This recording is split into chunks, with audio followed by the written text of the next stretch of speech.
Joytech famously was one of the distributors of the Super Jolt gun, also called the real arcade light gun. Amongst the other distributors were Pelican and Innovation. These guns weren't very good, but they demand high prices nowadays, as they are scavenged for their shells to put in an Ultimark aim-track PCB to use the already present force feedback solenoid. Amongst the light guns Joytech distributed other than the Super Jolt gun was a series of guns known as the Sharpshooters. In this episode I'm showing the first entry thereof, called Sharpshooter Arcade Gun.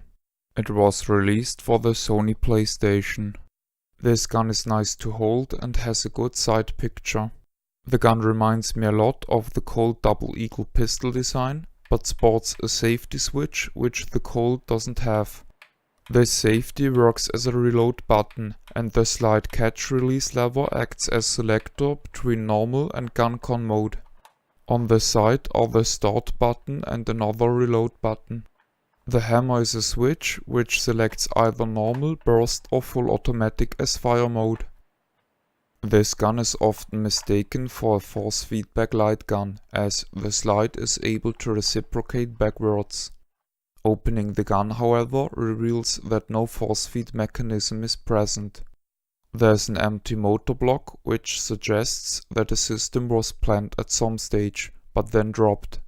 Another residue of this is the hole in the magazine heel. Force feedback was dropped in a stage that early that no means of interaction for such a mechanism were put into the slide yet. The motor holder serves as platform for the safety lever reload button. Sadly, the side buttons actuate before they make contact and have to be pressed very strongly in order to work. The normal gun mode wasn't working at all for me. Therefore, I can just comment on the gun con mode.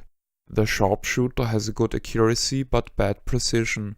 The gun fails to measure positions towards the borders of the screen.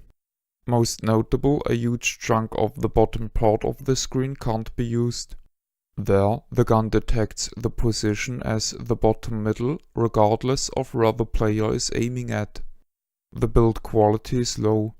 Hot glue strings were crossing the contacts of the rubber buttons. The gun uses a real microswitch for the trigger, but uses an indirect mechanism which involves a very loud spring. This spring causes a very uneven trigger feeling. Furthermore, the necessary distance the trigger has to travel in order to fire a shot seems unreasonably long. Personally, I was disappointed by this gun and I wouldn't recommend it to anybody.